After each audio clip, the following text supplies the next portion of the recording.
ये कहानी उस लड़की की है जो कभी स्कूल की फीस न भर पाने के चलते अपनी पढ़ाई को छोड़ने वाली थी।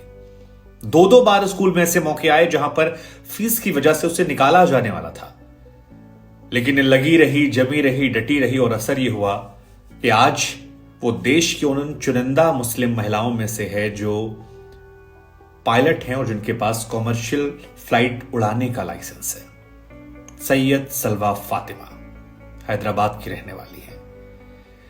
यह कहानी उन लोगों के लिए है जो मानते हैं कि मुश्किलों के सामने वो कुछ कर नहीं पाए, जो कहते हैं कि मंजिलें उनको मिलती हैं जिनके सपनों में जान होती है, पंखों से कुछ नहीं होता, हौसलों से उड़ान होती है।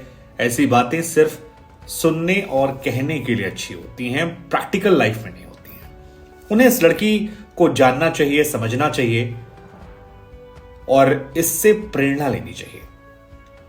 हैदराबाद में रहने वाली ये लड़की, जिसके पिता बेकरी में काम करते हैं, पैसा नहीं था और बड़ी तंगहाली में जिंदगी चल रही थी। वो कहती है कि जीवन में सपना था कभी फ्लाइट में बैठेंगे।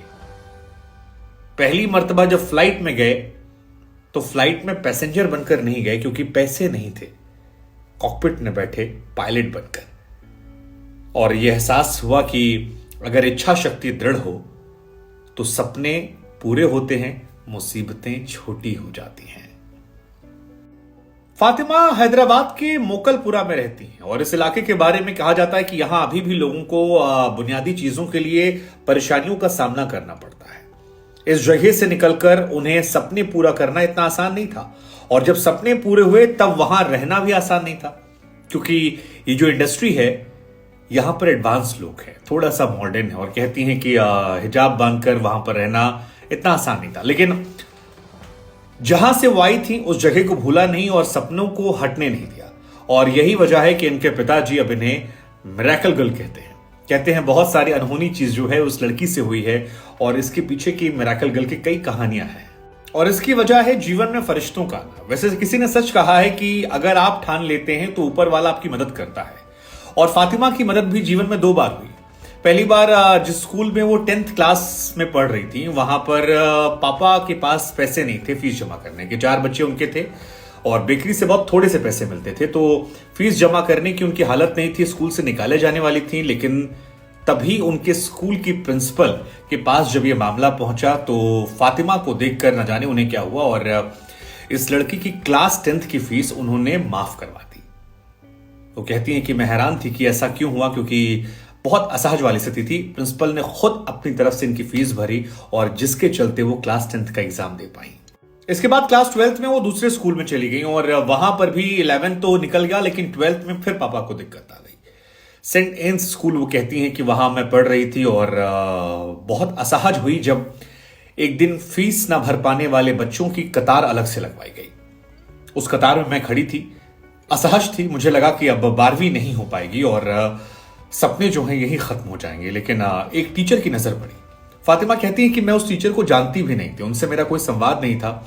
न जाने उन्होंने क्या देखा मुझ में, और वो मेरे पास आए, मुझसे कहा कि तुम्हारी फीस जो है वो मैं भर दे रहा हूं। और उस फरिश्ते की वजह से 12वीं भी वो पढ़कर पास हो पाई। पहले 10वीं में प्रिंसिपल और 12वीं में एक स्कूल के टीचर जो अनजान बनकर आए।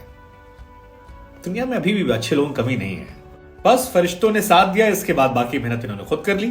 कहती है कि 10 साल बाद हैदराबाद तेलंगाना में ही मुझे पहली बार प्लेन उड़ाने का मौका मिला। राहें आसान हो गई।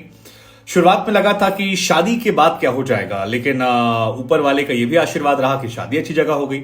सास ससुर परेशान नहीं करते, जिस एविएशन कंपनी में काम करती हैं वहां भी लोगों ने परेशान नहीं किया, और हिजाब या बाकी चीजों का इश्यूज जो है वो उन्हें नहीं झेलना पड़ा। फिलहाल ये 2 बच्चों की मां है और बहुत खुश हैं।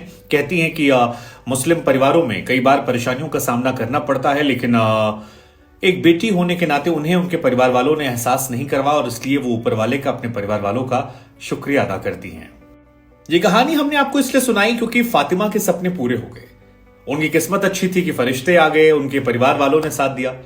लेकिन ये कहानी 2 तरह से इंस्पिरेशन देती है। एक, हम सभी लोगों को इंस्पायर करती है कि अगर आपके सपने हैं उन्हें पूरा करने निकलिए।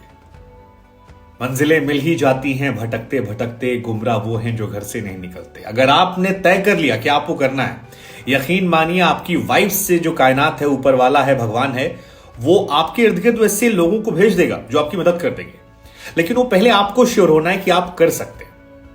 और जिसने ये ठान लिया वो करके दिखा देता है। फातिमा के साथ यही हुआ, सारे सपने उनके पूरे हो गए, फरिश्ते उनकी जिंदगी में आ गए। और दूसरा, वो तमाम लोग जो लड़कियों को कई बार दरकिनार कर देते हैं, उनके पैदा होने पर खुशी नहीं मनाते हैं या सोचते हैं कि बाहर जाएगी तो क्या करेगी, बेटियों को आगे बढ़ाइए, वो आपका मान बढ़ाएंगी। विमेन आईपीएल से लेकर अमेरिका में उपराष्ट्रपति बनने से लेकर इटली की प्रधानमंत्री से लेकर हमारे देश में भी हजारों ऐसे एग्जाम्पल्स हैं। बेटियां बोझ नहीं हैं। और कई बार तो इस समाज में देखा जाता है कि बेटे जो होते हैं कई बार साथ छोड़ देते हैं, लेकिन बेटियां दूर जाने के बाद भी साथ ताउम्र निभाती हैं। उम्मीद है इस कहानी ने आपको इंस्पायर किया होगा और हमारी तरफ से फातिमा को एक बार सलाम, उनके हौसले के लिए, जज्बे के लिए।